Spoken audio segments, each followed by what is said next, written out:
Check.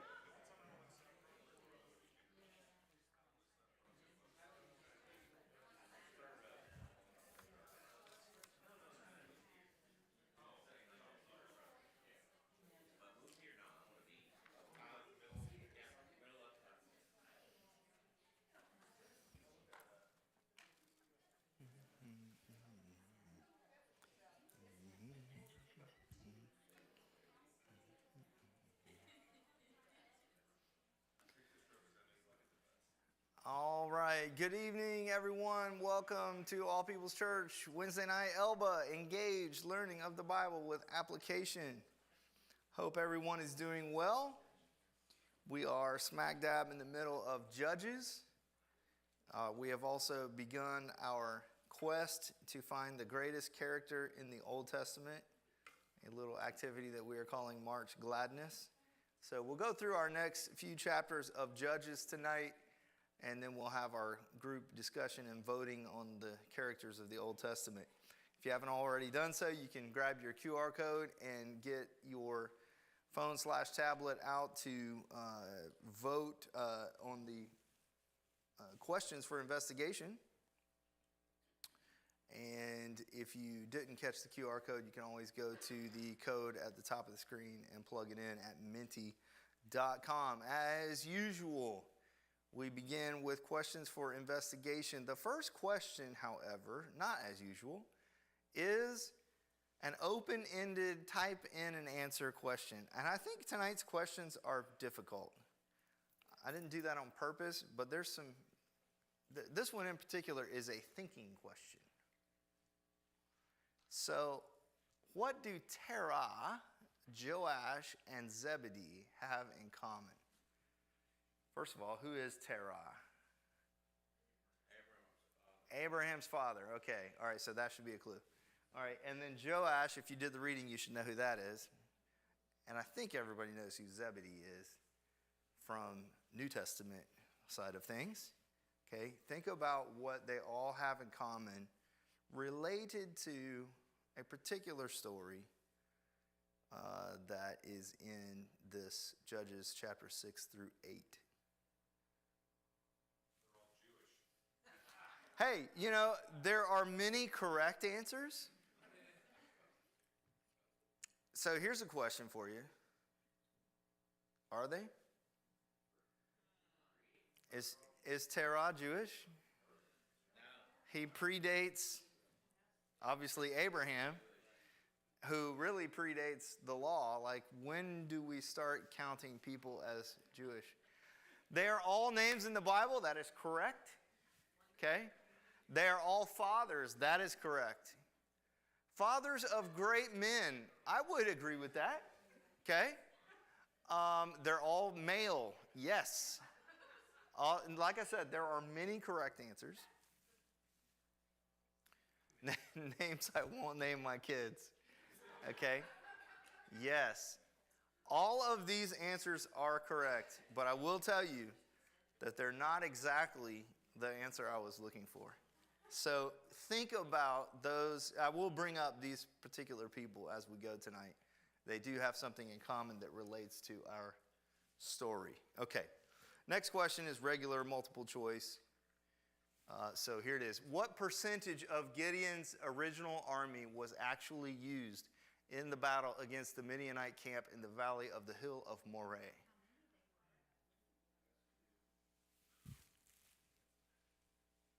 I think that many will know the number that he went to battle with, but maybe fewer of us will know the number that he started with. Okay? Is it less than 1%? Is it 2%, 5%, or 8%? We have 12 responses. I will wait for a few more. Yeah, I don't know. Maybe I woke up on the wrong side of the bed or something. I got these crazy questions this week. I don't know. All right, only 17. But anyway, here it is. Most people say, a little bit more than half say that it is less than 1%. So we'll find out in a matter of mere moments. The last question for this evening. All of these were instrumental in Gideon's success in battle, except a dream, ram's horns, the Lord, and things I can't read. Thank you. Sukkot and Peniel. Which of those was not instrumental in Gideon's success? We have 9 people responding. I'll wait just a second. If you need something to vote on, we have a Sam. If you need a tablet or something, he is ready to come to your aid. But as of right now, we got a mixed bag here. Everybody agrees that the Lord was instrumental. Okay, that's good. A little more than half think that Sukkot and Peniel were the things that were not instrumental. Okay, here we go. The topic tonight is Gideon. It's the story of Gideon. He's got several little mini stories within his story. And again, Judges chapters 6 through 8. At the beginning of the story, beginning of Judges chapter 6, we find that Israel again did evil in the sight of the Lord. Oops.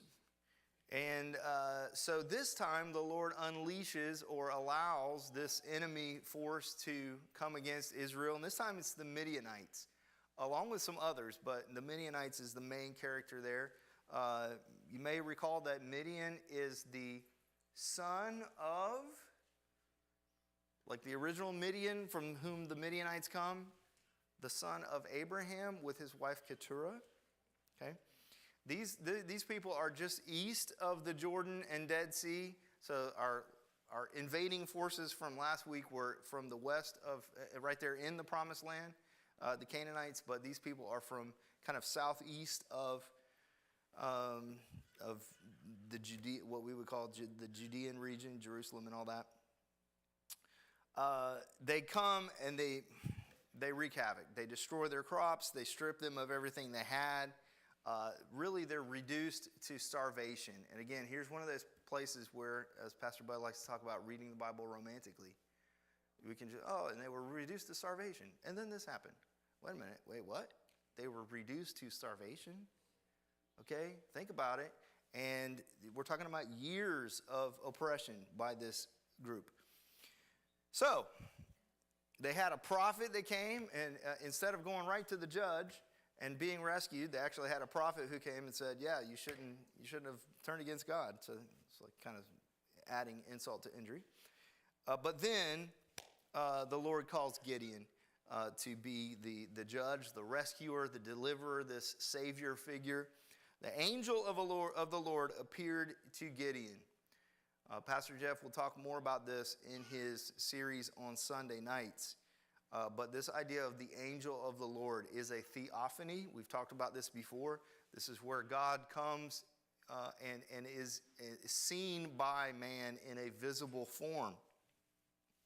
We know that the angel of the Lord is not just an angel on behalf of the Lord, but it's actually the Lord appearing himself, because in verse 14 it says, then the Lord turned to him. So not the angel of the Lord, but the Lord turned to him. So it's called the angel of the Lord and the Lord. Again, Yahweh is the L-O-R-D in all caps. So the Lord is the one who's calling Gideon to be this savior, deliverer figure. Very similar to the story of Moses calling the burning bush. The Lord calls Gideon and he starts making excuses, just like Moses did. Who am I to do this? I'm a nobody. And Gideon says the same kind of thing. And when he talks about his family, he's from this family, he's not from this other family. He's getting at the idea that he does not have authority. How am I going to call these people into battle? I don't have the authority to do that. And so there's a point here, a practical application here to be made, which is that you may not have authority in the world in a particular endeavor, but when the author gives you authority, you have authority. Because he's the author. Now, we can take that to an extreme, and many people have done so. Don't make this mistake of, well, the Lord said it. I'm supposed to be doing this, that, and the other. And therefore, you just go out and you're not submitted to any authority because it's you and the Lord, and that's all there is. No, there's probably no Gideons in this room. Okay? But both of these principles are true.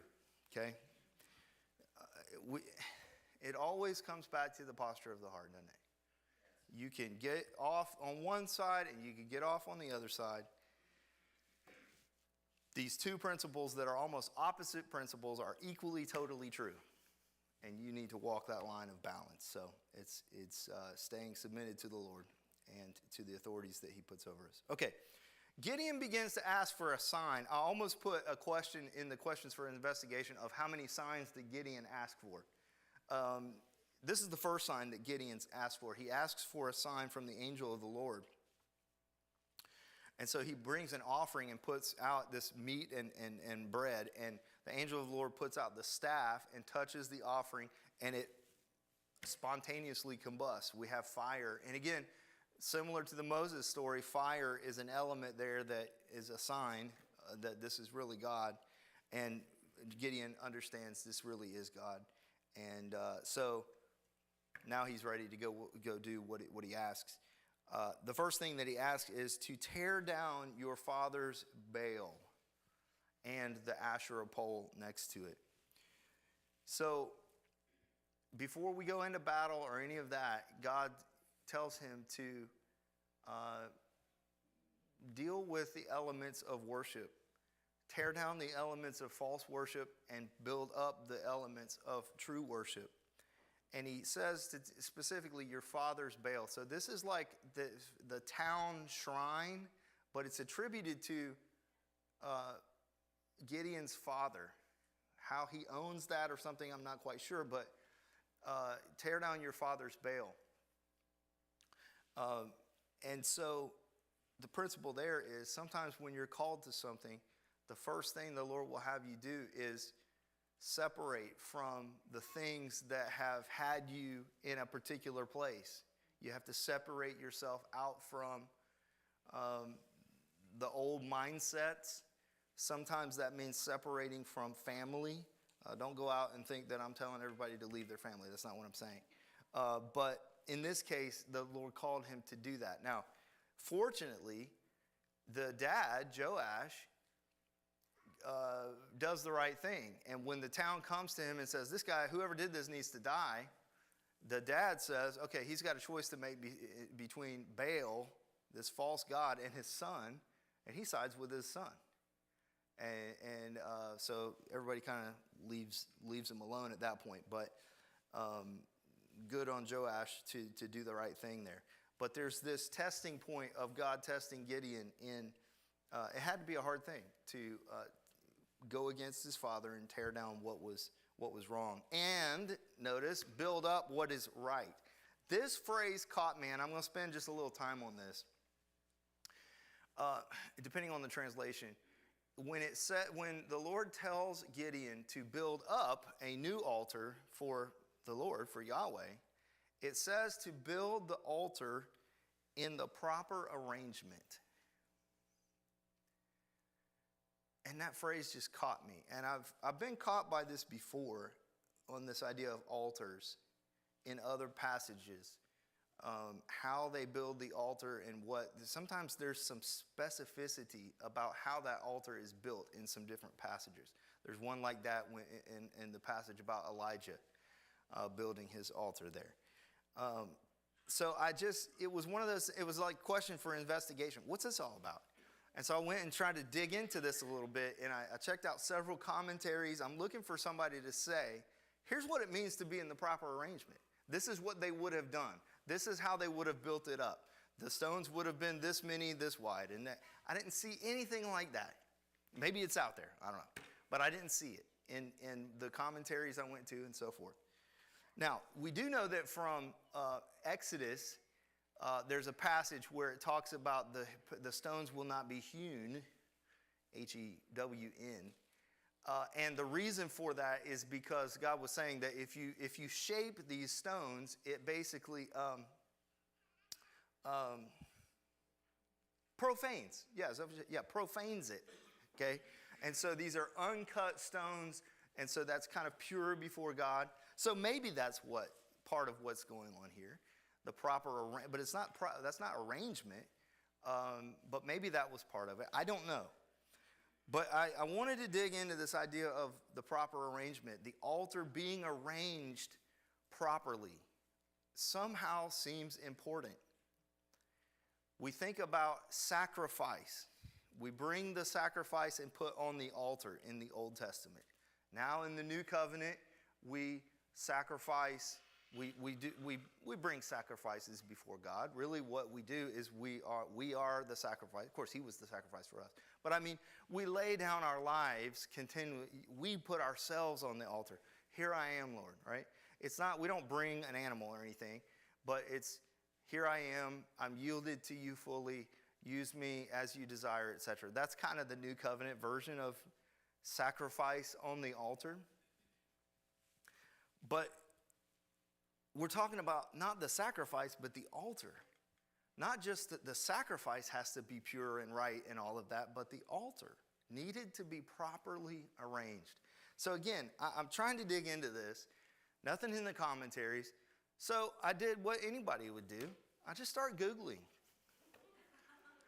I came across something by Jack Hayford. I said, well, that's probably going to be pretty good. And it was. It has some good stuff in it. But it didn't have what I was looking for. This answer to this question about the proper arrangement. And so then I ran into an article. And I saw immediately when I pulled it up that it was not what I was looking for. The title of the article was this: Understanding Altars, What is an Altar, and How to Bring Altar Magic into My Life. And so I immediately clicked off of it and started going to look what I was going to look for. And then something kind of said, no, go back and look at that. So I did. You know that we can learn from, learning from other people's mistakes? Okay? We can learn by adopting what is right, but we can also learn by rejecting what is wrong. And I thought, you know what? These people, and by these people I mean witches, occult type people that are into all kinds of craziness like that, mostly know more about what they're doing than most Christians in the pew know about what they're doing. And I thought, you know what? If anybody knows anything about altars, it's probably these people. So I want to go read what they have to say about altars, and then I want to do everything just the opposite. Okay, now let me read you some of these things from what this article about altar magic. Here are some of the things, and I want you to, I'm going to go ahead and give it to you. The word you're listening for is the word you, Y-O-U. Simply put, an altar is a physical object or set of objects placed in a purposeful way and in a purposeful place that have spiritual significance to you. So it's significant to you, and it's your purposes. How do you arrange it in a purposeful way? Whose purposes? Your purposes. How do you decide what a purposeful place is? You decide. Next statement. What you define as an altar for spiritual practice is entirely up to you. The uses of altar in spiritual practice are extremely varied and individualized. The beauty of building your own altar is that you can create one that reflects your own unique style and belief system. Altars can be as complex or as simple as you want them to be.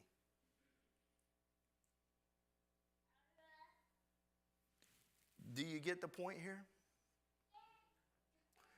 What the false imitation version of this altar worship, this occultism, this witchcraft, whatever you want to call it, the key seems to be to altar preparation It's whatever you say it should be.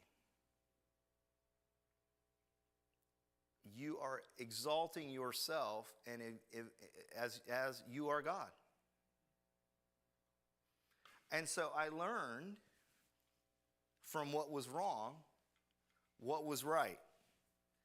Very simply, I didn't get the full answer to my question.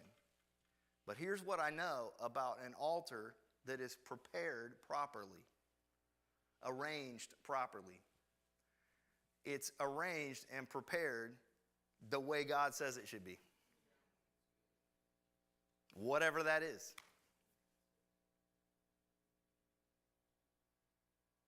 Okay, let's go back to practical application. You're the sacrifice.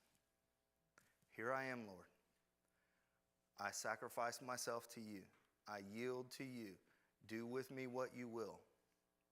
Okay, now I'm going to go do this thing for you. And the sacrifice is just right. But what's underneath the sacrifice? What is holding you up? What is underpinning that sacrifice? In other words, is it possible that we are making sacrifices to God that are even good sacrifices to God, but our altar is wrong? And we are not giving to him on his terms.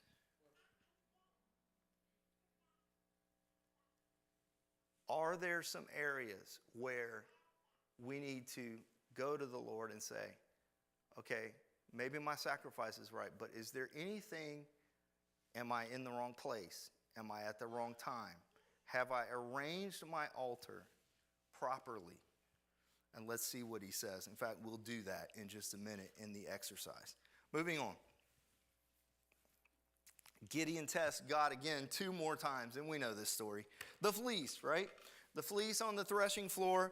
The first test is, okay, God, if you want me to go to battle against these fellows, would you please give me this sign of I'm putting this fleece out on the threshing floor. First night is if the fleece is wet from dew, there's dew on the fleece, and the ground around it is dry, then I'll know it's you. God does exactly what he asked, and the next night he comes back and says, okay, give me one more sign. If this time the fleece is dry and the ground around it is wet with dew, then I'll really know it's you. Okay. What we see here is a character, this great man of God, Gideon, is weak. That's a regular old dude. That's exactly what I would do. You know? There's weakness here in this character. He's not a perfect character.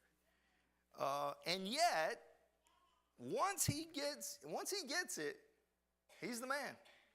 Once he's ready to go. So his faith is weak at the beginning, but it is an evidence-based faith.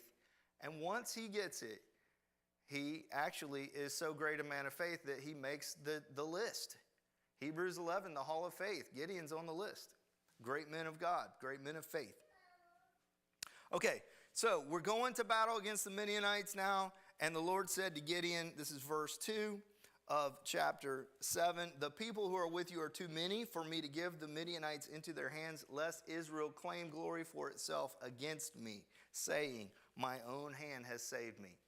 The Lord wants to whittle down this army, and we know this story, so that the Israelites will not say, Israel defeated Midian. The Israelites will be forced to say, the Lord defeated Midian because we had no chance. So there are 2 whittlings down of the army. The first one is he says, anybody that's afraid, send them home.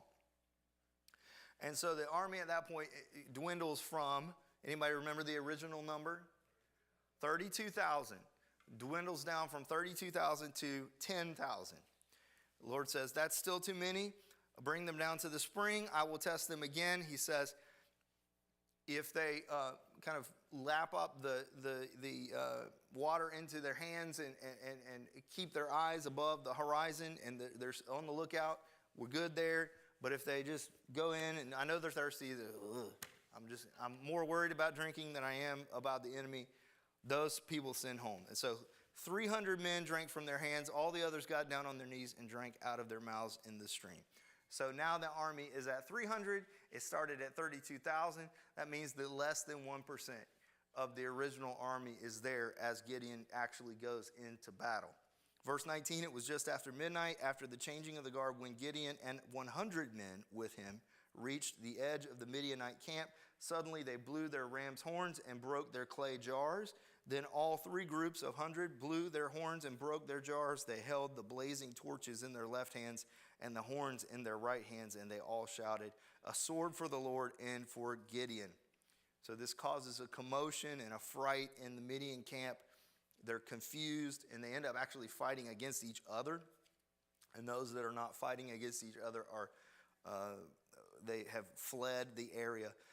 And so Israel wins the battle in part mainly due to the Lord, in part due to a dream that Gideon had where he felt like, okay, this interpretation of the dream means that God will give you this battle and you will win, in part due to the ram's horns and the jars that are breaking. In other words, these noises. All of this together, Israel won the battle, and off they go, chasing down the Midianites. As chapter 8 begins, Gideon's army is chasing down Zebah, Zebah, and Salmunna, Zalmunna, which are the kings of Midian. He stops by two different places to ask for food for the troops. The two different places are Sukkot and Peniel, and the people there say, yeah, right. You go bring back these kings, and then we'll feed you. Very much a taunting kind of a deal. And Gideon says, you know what? When I get back, we're gonna deal with y'all. And that's exactly what happens. They win. They get the two kings. They bring them back. And it says in verse 16 of chapter 8, Gideon took the elders of the town and taught them a lesson. I like that. I'm pretty sure that's New Living Translation. Punishing them with thorns and briars from the wilderness. Verse 17, he also tore down the tower of Peniel and killed all the men in the town. Last little chunk here, Gideon finds out that these two kings of Midian killed his brothers, and so he kills them. At that point, the people of Israel want Gideon to be their ruler, but he refuses. There's 40 years of peace after this. He also has a son by Shechem named Abimelech that will get us into next week's story. And the Bible says that as soon as Gideon died, the Israelites did evil in the sight of the Lord again. So the story ends just how it began. Very sad, with the Israelites doing evil. All right, as I said, in the exercise, I want us to go back to this idea of building altars in the proper arrangement. I want you to think, this is not a group activity. This is an individual activity tonight, okay? Altars in the proper arrangement. Reflect on the idea of building an altar in the proper arrangement. Take some time to journal your thoughts. Ask the Lord if you have any proper sacrifices that you have laid on improper altars. If so, how does he want you to tear down and rebuild? So this is a time for you to just get with the Lord by yourself, journal a little bit, see where this goes. No discussion on this one.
So if you need some more time with that, you have a whole week.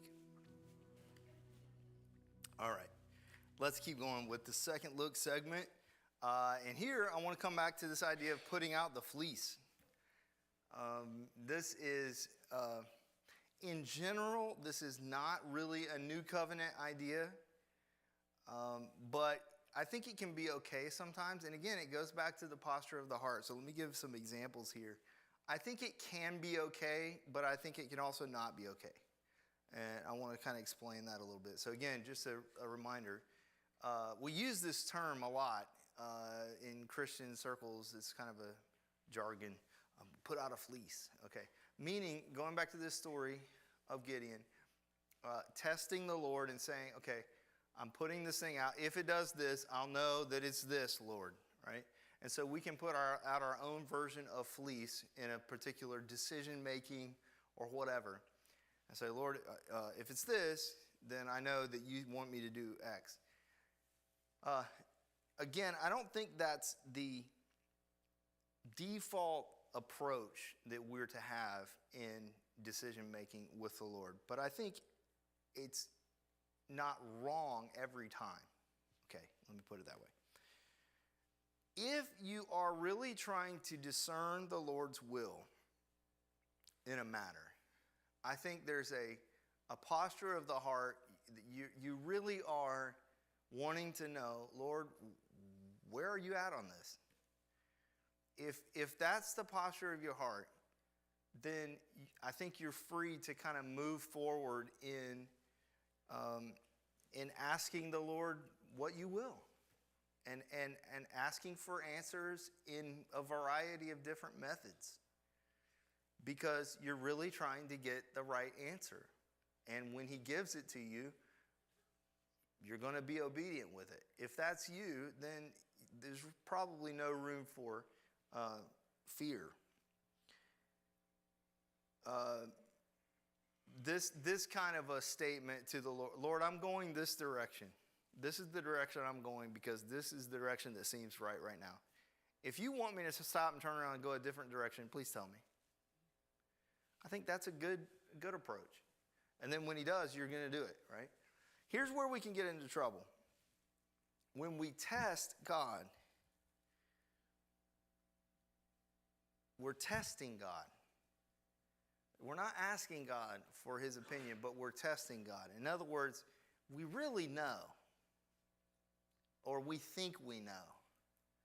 And we're really putting this fleece out as a test, and maybe he'll say something else, and now we're off the hook for what really deep down we knew.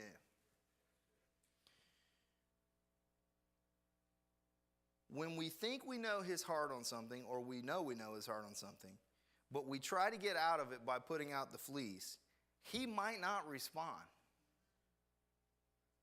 Right? And then you say, okay, well, he didn't respond, so now I'm off the hook. But we've actually been disobedient because we've given ourselves the excuse, because we knew it in the first place. I think that a lot of time people have put out a fleece, and that's really what's going on.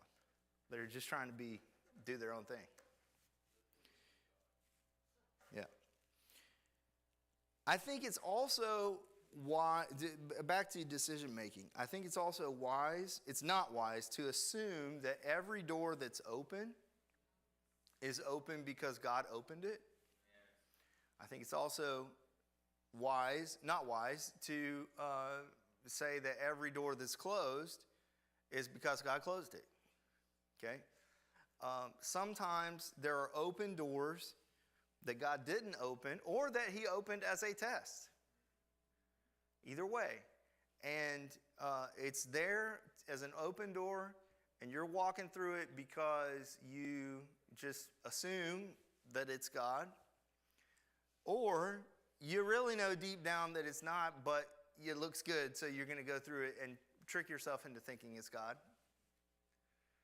And then there are some closed doors that we're supposed to kick down.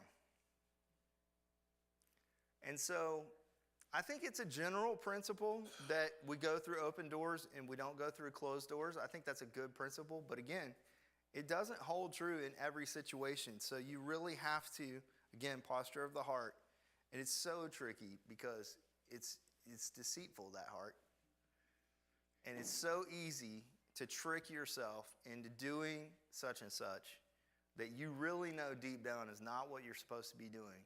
But you want to do it, so it's easy to trick yourself into doing it and then calling it God. So anyway, that's kind of my 2 cents on the fleece in the new covenant. All right, how about personal practical application?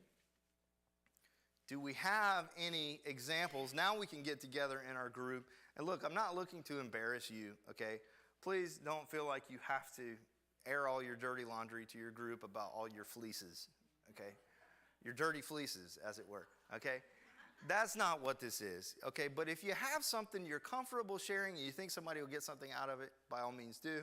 But here are some options. Have you ever put out a fleece before God? Did he answer you and guide you? In other words, was it a positive experience with a positive result? It worked well. Did you test God in a fleece in the way that I described, which is a negative? And how did that work out, right? Okay. Have you ever, instead of putting out a fleece, I could have put out a fleece and tricked myself into going the wrong way, but instead I just trusted God with what I really thought was the thing. Discuss your experiences, lessons learned. If there's anything like that, share them with the group. Go.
Sounds like the conversation is dying down a little bit.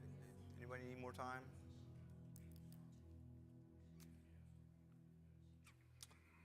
All right. Anybody? Yes. Oh, you need more time. Oh, yeah, 1 more minute. Everybody else, think about, is there one story that we can't go without? Everybody has to hear it. It's got to be a good one. I'm just kidding. But if there's one story that we want to share with everybody before we move on, that would be okay.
Music's kind of nice, isn't it?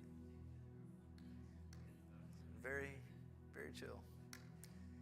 All right, one story that everybody needs to hear. Anybody?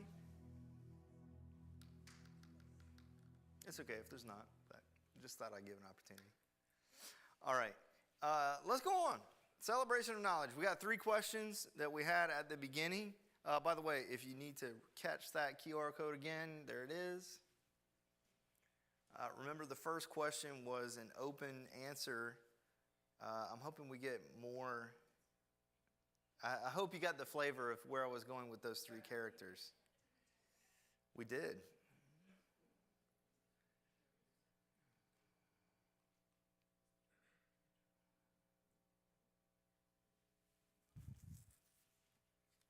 Or did we? Did I skip that? Oh, sorry. Okay. Well, it gives me a great opportunity to talk about it. Okay. Well, I don't know how I skipped that. It was in my notes. Okay. Well, anyway, so here's where I was going with this one. All 3. So, what? Wait, what? In the story where Gideon is called out to tear down the Baal of his father, Joash. There's this concept of being called away from your father. Okay, all 3 of these characters had sons that were called away from them. Abram was called away, get away from your father's house and come to a land that I will show you. Okay, Gideon, tear down your father's Baal, right? The disciples, James and John, the sons of Zebedee, Jesus calls them to follow him and leave poor old Zebedee to fish for himself, right? So that was the idea, is that there are many biblical examples of when God calls you to do something. Sometimes the first thing he'll do is have you separate unto himself, sometimes even from family or from fathers. So these are 3 fathers. Yes, that all 3 had great sons and all that, but in the end, what we were looking for here was that they all had sons that were God called away to do his work and his will. Okay, to the maybe a little bit easier questions now, the multiple choice varieties. What percentage of Gideon's original army was actually used in the battle against the Midianite camp? Less than 1%, 2%, 5%, 8%. 14 people have answered. I'll wait just a minute. Oh, well, you can get back in. 8522-0725. All right. Show responses. Okay, now 100% of people are saying less than 1%. That is correct. 300 is less than 1% of the original 32,000. And the last question, all of these were instrumental in Gideon's success in battle, except a dream, ram's horns, the Lord himself, and Sukkot and Peniel. Which one was not instrumental in Gideon's success in battle? And in fact, not only were they not instrumental, but they kind of worked against Gideon. The Sukkot and Peniel, that was where he went and asked for food for his army. And they said, yeah, right, you go do your thing, and we'll come back and we'll feed you. Not only were they not instrumental, but they were taunting him and kind of worked against him in his efforts. All right. Personal study goal, 9 through 12 of Judges for next week. And work on thinking through round 3 voting of March Gladness, which brings us to round 2 voting of March Gladness. Now, I ask you to bring your brackets back. If you did not do so, I do have a few extras. Anybody need a bracket to fill in and continue working on? Anybody else need a paper bracket? Okay. Okay. All right. So we will do this in groups. We did this last week. Some of you weren't here, so now you'll kind of get the feel for what we're doing here. We're in groups. We will discuss each pair that we're going to vote on, and then we'll vote, okay? Round 2, Patriarchs Division, looks like this. This was last week's. You might not be able to see that on the screen, but you can probably see it on your device. I got the votes in there, the vote tally for the winners, and we've got the winners that moved on to round 2. So our first matchup is, did I just pass out? No, I didn't. The first matchup is the number 1 seed, Jacob, a.k.a. Israel, versus the number 8 seed, Noah. Jacob versus Noah. Which one is greater? Again, I'm not telling you what I mean by great. You're going to have to figure out what you think we mean by the greatest. That's going to be for you to debate in your groups. So Jacob versus Noah. Take a couple minutes to talk through that. We'll vote in just a couple minutes.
that? I'm sorry. I said voting is open. We have two great men of faith in the end. We have two men with flaws that we see in Scripture. In the end, we have two men that are great men of faith. It's up to you. You decide. Okay, we've got 21 voters, which makes me happy because we won't have a tie. Has everybody voted? Oh, somebody else vote. If it's 11 to 11, don't make me be the tiebreaker. Not on this one. Because it's tough. It's kind of tough, right? It's not? Are we ready?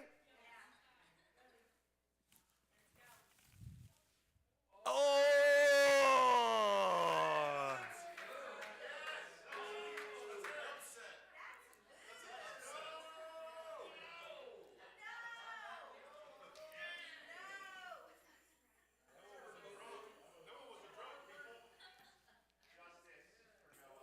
15 to 9. 15 to 9. By the way, is it? I mean, it's an upset according to the seeding. I don't think it's an upset according to the people. I think Noah had a tough draw there with the, I wasn't surprised. Say what? That's pretty strong. He was also a naked drunk.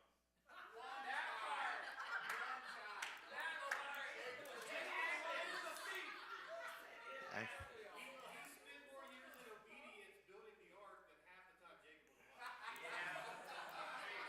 120 years of faithful. I'm so happy right now. This is exactly what I wanted. I wanted us to have spirited dialogue, and we're finally getting there. Yeah, spiritual also. Yeah, both. All right, you ready to move on? I think, I could be wrong, but I think that's going to be the closest photo of the night. All right, let's see what happens the rest of the way. The next one is Joseph versus Benjamin. We got brothers, people. We got brothers. Full brothers, too, not half brothers. We got full brothers here. Discuss in your groups the merits of Joseph and Benjamin.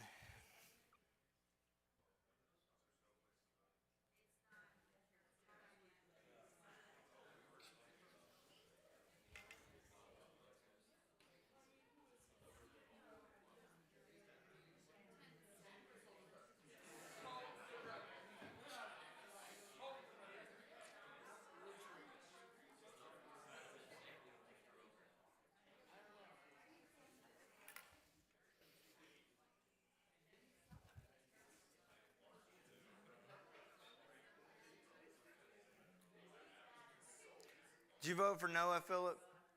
No. You thought Jacob was going to win? Heck yeah. Yes. You said it wasn't going to be close. Noah dominated.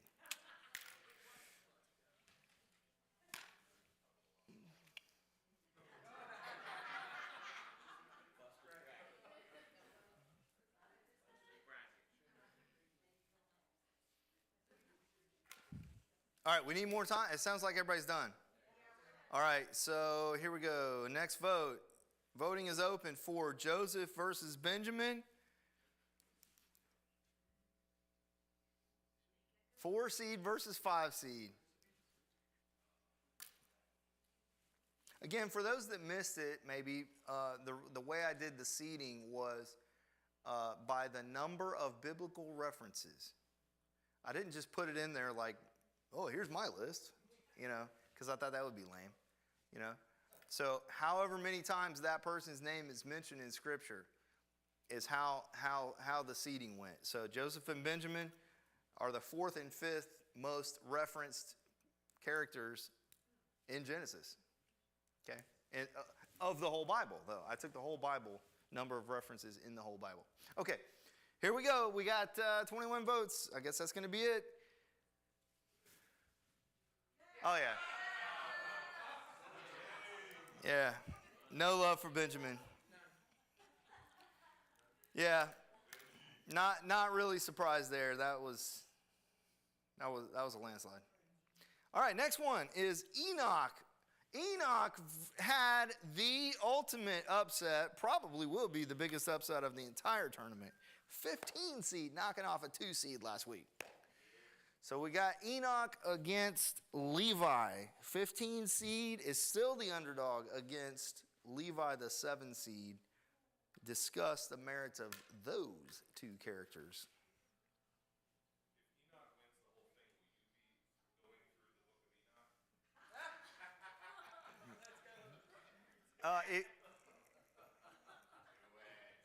No.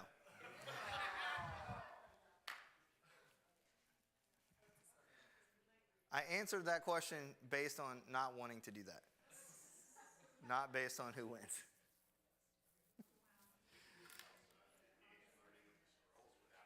There you go.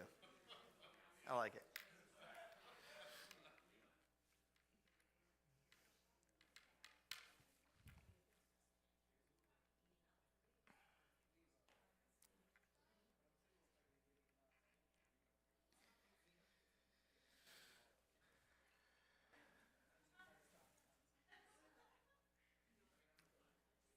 Anybody need? Nobody. There's not a lot of voices going here.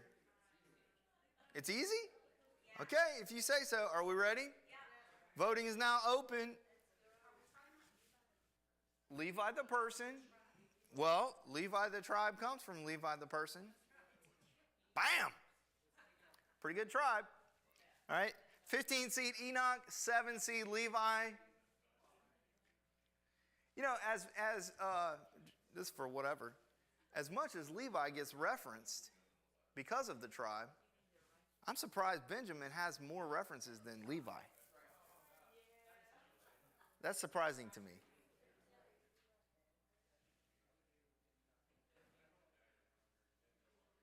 All right, 22 people have voted. 11-11. Let's see what it is. Wow. Wow. Wow. Wow.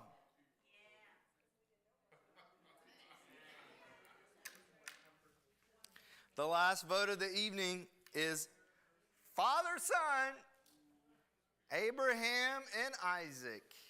Woo. Can you imagine father and son looking forward into the future to All People's Church, voting on which one is better? Yes.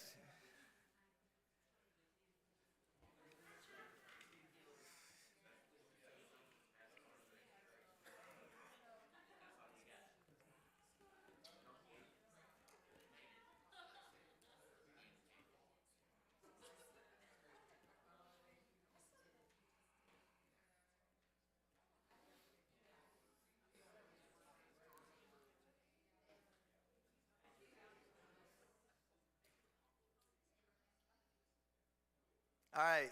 I forgot. I did this last week. I forgot to do it this week.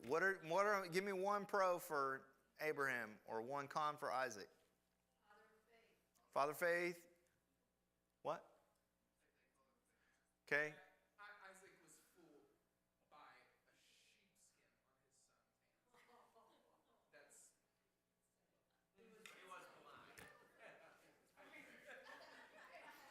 was blind.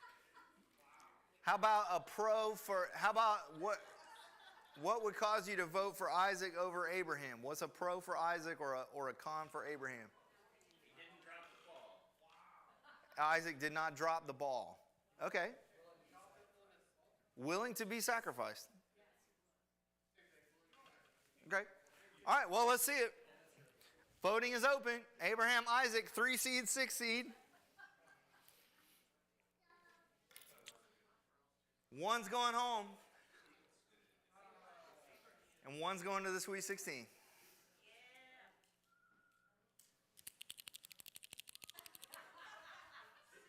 21 people have voted, survey says.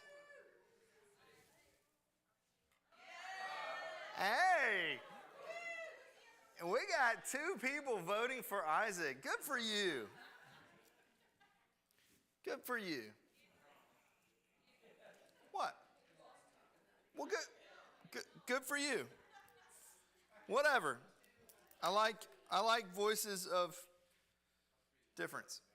All right, ladies and gentlemen, your 4 qualifiers for Sweet 16 are Noah,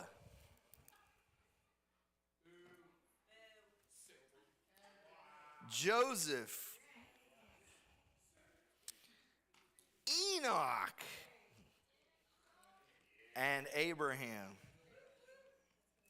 I got to tell you, I think any of those 4 could be legitimate Final Four people. Noah versus next week, Noah versus Joseph, and Enoch versus Abraham. Okay? Think for yourself over the week. Noah versus Joseph, Enoch versus Abraham. And we will vote again next week, right? We will vote again next week, right? Okay. On whatever the next round is. Congratulations to Noah, Joseph, Enoch, and Abraham on making the Sweet 16. See you next week.